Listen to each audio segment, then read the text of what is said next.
હવે કૃષ્ણ કુળના એક કવિ આપણી વચ્ચે આવે છે, જેણે ભાષાને જ પોતાનો ધર્મ માન્યો ને કવિતાને કર્મ. અહીં હાજર જેટલા કવિઓ છે એમાંના પણ ઘણા બધાને એમણે માળી થઈને ઉછેર્યા છે. એવું કહેતા કે ઇમેજ મારી વૃદ્ધાવસ્થાનું રામ રમકડું છે. SNDTમાંથી રિટાયર થવાના હતા ત્યારે નવીનભાઈએ એમને આ ઇમેજ નામનું રામ રમકડું આપ્યું અને એ ઇમેજમાં અપૂર્વા અશરની સાથે મળીને એમણે ગુજરાતી ભાષાના પુસ્તકો કેવા હોવા જોઈએ એનો દાખલો બેસાડ્યો.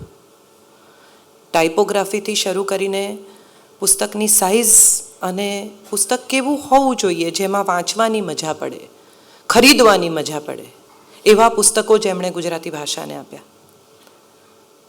જેમની પાસે શબ્દનો વૈભવ તો હતો જ, પણ છતાંય એમણે ખૂબ કંજુસાઈથી એ શબ્દને ખર્ચ્યા.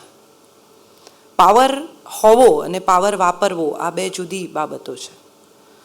તમે ગુજરાતી ભાષામાં કંઈ પણ કરી શકો છો એવી તમને ખબર હોય તેમ છતાં શાંત ચિત્તે જે થાય તે થવા દેવું અને સમય આવે જ પોતાની જાતને એમાં દાખલ કરવી, એ સંયમ હતો એમની પાસે. ખૂબ જ પ્રેમાળ, સ્નેહાળ અને જલસો શબ્દ જેણે ગુજરાતી ભાષામાં પ્રચલિત કર્યો એવા આ કવિ સુરેશ દલાલ.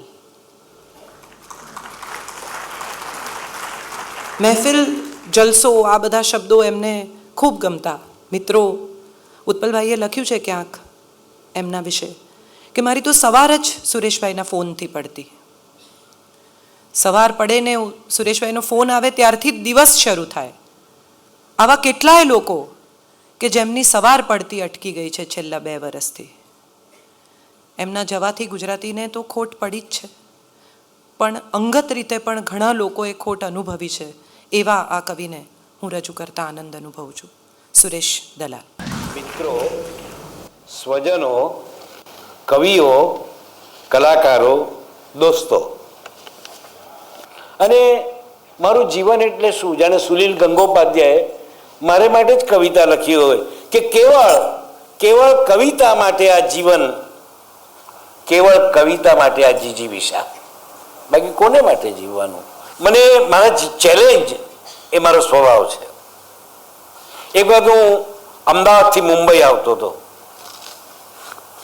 એમાં એક ભાઈએ મારો હાથ જોયો. હું કોઈના હાથ બતાવતો નથી જુદા અર્થમાં, પણ એક ભાઈએ મારો હાથ જોયો અને મને કે તમારા જીવનમાં સાક્ષાત્કારનો યોગ છે. ત્યાં તો ટીસી આવ્યો એટલે પણ મને વિચાર આવ્યો, મારો ઈશ્વર જોડે પણ આ જ સંબંધ છે.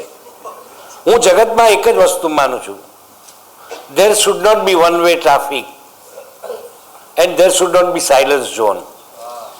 બે માણસ ઈશ્વર જોડે પણ આપણી અરસપરસ લેવડ દેવડ હોવી જોઈએ.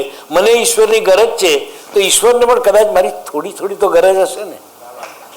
તો મેં એક કાવ્ય લખ્યું, શ્યામ શ્યામ મારો આ કોરો કાગળ, એમાં દોરો તમે કુંડળી અને કહો કે મળશું ક્યારે.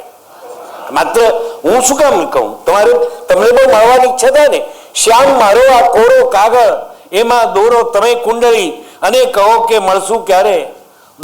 શ્યામ મારો આ કોરો કાગળ, એમાં દોરો તમે કુંડળી અને કહો કે મળશું ક્યારે. કઈ કેટલા ઘોંઘાટના અહીં ઘૂંઘટ પટરે ઢળ્યા, એને કહો ખોલશો ક્યારે. અને આખી જ્યોતિષીની ભાષા છે. રાહુ ચંદ્રને ગળી જાય તો, માની લો કે રાહુ ચંદ્રને ગળી જાય તો તમે ઝૂલશો મારે માથે, શરદ પૂનમનું આપ થઈને એવું વચન તો આપો. રાહુ ચંદ્રને ગળી જાય તો તમે ઝૂલશો મારે માથે, એવું વચન તો આપો. સૂર્ય ગુરુ કે કેતુ મંગળ અમને કાંઈ સમજ પડે નહીં, ગ્રહો વિરહના ટળશે એવું આશ્વાસન તો આપો. અરે સાહેબ, શ્યામ હોય તો શું થઈ ગયું? મારી જાત સાથે બધા પુરુષો અમુક અંશે જુઠ્ઠા હોય જ છે. એટલે રાધાએ શ્યામને પૂછ્યું, શ્યામ તમે હવે સાચું કહેજો. કાંઈક કોઈ ખોટું બોલતો હોય ત્યારે એવું કહેવાનું મન થાય ને. એટલે શ્યામ તમે હવે સાચું કહેજો તમને પણ અમને મળવાનું મન કદી એ થાય ખરું કે નહીં? શ્યામ, તમે હવે સાચું કહેજો, તમને પણ અમને મળવાનું મન કદી એ થાય ખરું કે નહીં? અમે તમારી આગળ પાછળ આમ તેમ બસ ભટક્યા કરીએ, તમને પણ ક્યાંક ઊભા રહીને માન મલાજો લોપી દઈને આંખોમાં આંખો રોપીને ગોપીના લોચનને જલ ડૂબવાનું મન કદી એ થાય ખરું કે નહીં? શ્યામ, તમે શ્યામ મારો આ કોરો કાગળ, એમાં દોરો તમે કુંડળી અને કહો કે મળશું ક્યારે? ગુજરાતી જલ